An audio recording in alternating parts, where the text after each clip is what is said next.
So the UK steel industry is at a critical juncture because since 1970, as production has declined, the proportion of production has become heavily concentrated in just two sites, one in Port Talbot, one in Scunthorpe, which account for 80% of production, two integrated sites, which are heavily polluting primary steel producers using blast furnaces. Two of the four blast furnaces which operate at these sites are due to reach end of life in the next few years and will need massive investment in order to replace and rebuild. And because of the emissions, they will almost certainly need to be using decarbonised technology. That's not only very expensive, it's very risky. And the UK market has not been profitable for many, many years, which means that the private sector is not going to take the risk without government support.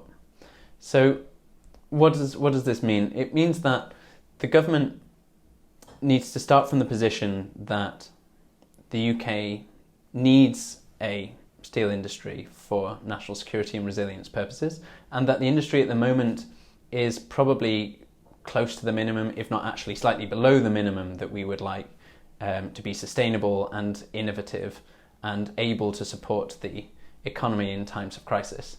So government strategy needs to start from an unambiguous position that steel is necessary for national resilience, and it needs a strategy against which policies can be measured.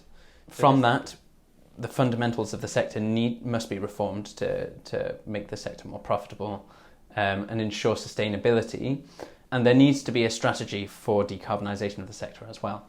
This can be done in really a variety of ways, and we've not started this research with the aim of telling the government exactly how to do it, and there's ways to do it according to different political persuasions. But what should be considered is a sector deal along the lines of the North Sea Transition Agreement, which sets the goals that are expected, the objectives for the industry, and at the same time says how the government is going to support them. So this work was conducted as part of a wider project looking at the UK national security and the net zero transition.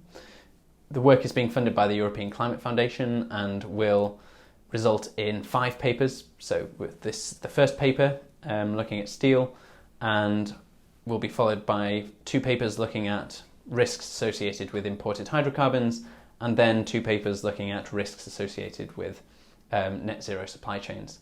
And alongside that will be a whole series of commentaries looking at different aspects and insights all around those types of issue, and this will be running up till September.